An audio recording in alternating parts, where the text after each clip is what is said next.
za njenim planine se gase. Gorku sudbinu ona sobom krase.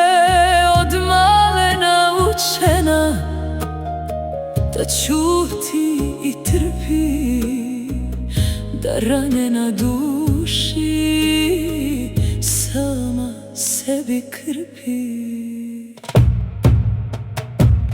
To je srce žene, srce sa Balkana, od kamena jača, a sva od rana.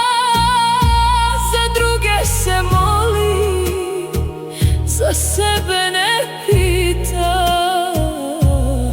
ko ranjena ptica kroz život hita.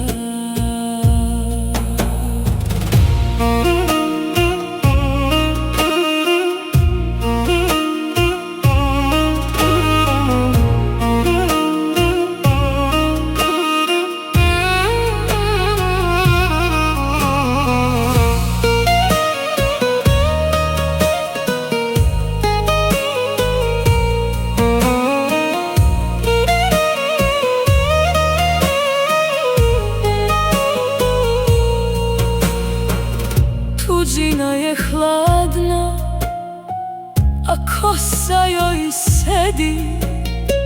Svaka suza njena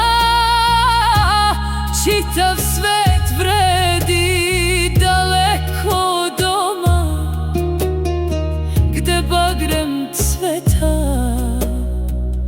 ona nosi teret ovog celog sveta. To je srce žene, srce sa Balkana, od kamena jača,